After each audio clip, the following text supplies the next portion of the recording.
दोस्तों, हनुमान जी के बिना रामायण कभी पूरी नहीं मानी जाती है। रामायण में राम और रावण के युद्ध में हनुमान जी ही केवल एकमात्र ऐसे योद्धा थे जिन्हें कोई भी किसी प्रकार से क्षति नहीं पहुंचा पाया था। हनुमान जी ने कई गुरुओं से शिक्षा ग्रहण की थी, जैसे सूर्य, नारद मुनि, लेकिन इनके अलावा उन्होंने ऋषि मातंग से भी शिक्षा ग्रहण की थी। ऋषि मातंग सबरी के गुरु थे और ऐसा माना जाता है कि हनुमान जी का जन्म भी ऋषि मातंग के आश्रम में हुआ था। यूं तो भगवान हनुमान जी को अनेकों नामों से पुकारा जाता है, जिनमें से उनका एक नाम वायुपुत्र भी है, जिसका शास्त्रों में सबसे अधिक उल्लेखन मिलता है। इन्हें वायु से उत्पन्न होने वाला वाततज्म कहा गया है, अर्थात वायु से उत्पन्न होने वाला पुत्र। कैसे हुआ हनुमान जी का जन्म, चलिए जानते हैं। पुराणों की कथा अनुसार हनुमान जी की माता अंजना संतान सुख से वंचित थी।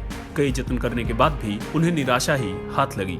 इस दुख से पीड़ित अंजना मतंग ऋषि के पास गई। तब मतंग ऋषि ने उनसे कहा, पप्पा सरोवर के पूर्व में एक नरसिंहा आश्रम है, उसके दक्षिण दिशा में नारायण पर्वत पर स्वामी तीर्थ है, वहां जाकर उसमें स्नान करके 12 वर्ष तक तप और उपवास करना पड़ेगा, तब जाकर तुम्हें पुत्र सुख की प्राप्ति होगी। अंजना ने मतंग ऋषि और उनके पति केसरी से आज्ञा लेकर तप किया था। 12 वर्ष तक केवल वायु का ही भक्षण किया था। तब जाके वायु देवता ने अंजना की तपस्या से खुश होकर उसे वरदान दिया, जिसके परिणाम स्वरूप चैत्र शुक्ल की पूर्णिमा को अंजना को पुत्र की प्राप्ति हुई। वायु द्वारा उत्पन्न इस पुत्र को ऋषियों ने वायुपुत्र नाम दिया। दोस्तों, आपको जानकर हैरानी होगी कि लेकिन ये सच है, हनुमान जी और श्री राम का एक बार युद्ध भी हुआ था। गुरु विश्वामित्र ने श्री राम को राजा ययाति का वध करने का आदेश दिया था। राजा ययाति अपने प्राण की रक्षा के लिए हनुमान जी की माता अंजना के शरण में गए थे तथा उनके द्वारा हनुमान जी से प्रण करवाया कि वे राजा ययाति की श्री राम से रक्षा करेंगे। माता के आदेश पर हनुमान जी प्रभु राम से राजा ययाति की रक्षा करने गए। हनुमान जी ने किसी अस्त्र शस्त्र से लड़ने के बजाय प्रभु राम के नाम का जप करना शुरू कर दिया।